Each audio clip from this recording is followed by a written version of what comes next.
The principle is this, is that I look at, and similar to you, I think, look at keto as a tool. Yeah, absolutely. And a powerful one. Yeah. So short-term keto, I don't know if I'm jumping ahead. Did you have No, a, no, no. Yeah. No, go, okay. go, go, go.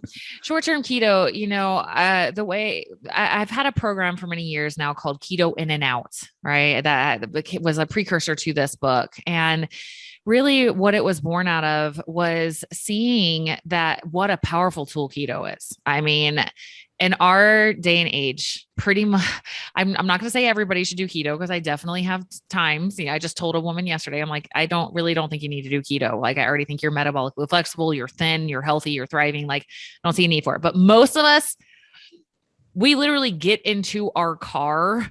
We like sit down in a seat while we're still in our house. Like, our garage is still our house. We sit in a seat, we drive to the grocery store, and we sit in a seat, come back, and we have endless access to food. And guess what happens over time if that lifestyle, very sedentary and overeating? We are not forced to be in a situation in which our bodies need to run off their own body fat for fuel. But if we lived in the wild, and this is where it kind of gets to what you're saying here about not always being in ketosis. If we lived in the wild, if we lived in nature, which unless things go real bad in the next few years here, which hopefully they don't, but if most likely we're not ever going to be in that situation again, where we're just living out in the woods and like trying to hunt for food.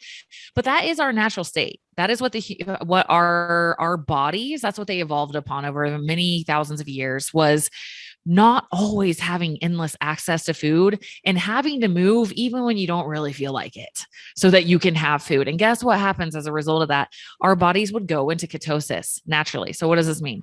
It means when you run out of enough incoming carbohydrate to support your bodily functions, your body will turn your own body fat, or, now it's dietary fat often because we have so much food available to us, but your body will turn fat into these things called ketones, and you will run off of those as your energy source. And so many cool things happen in our bodies as a result of that. We drop inflammation. It's more easy for us to focus without food. We can go longer without food without feeling hangry and angry and shaky and hypoglycemic and all of these things.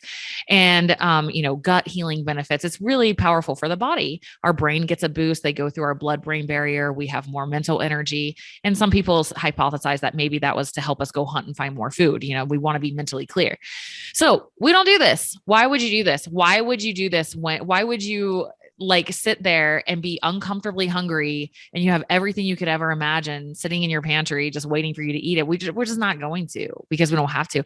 And so here comes keto, this intervention in which all we do is intentionally remove most of the carbohydrates from our diet, and we get this adaptation in our body. To me, the point is the adaptation. And going back to this living in nature analogy, like if you're freaking starving and you're living out in nature and you come across whatever food, whether that's potatoes or berries or, whatever, or an animal, like you're just going to eat whatever you can. Right. And so, a lot of people get in the mentality of carbs are bad for you and carbs make you fat. It's like, no. It's just an abundance and over consumption of carbohydrates all the time, in which your body never, ever gets to explore this other half of its capacity, which is ketosis. That can become quote unquote bad for you over time, because now you are, kind of dependent on glucose for energy, and you get hangry and shaky and all of these things if you don't have it. So keto is a powerful tool that allows us to come in and get our metabolism to be doing what it was always meant to do in the first place.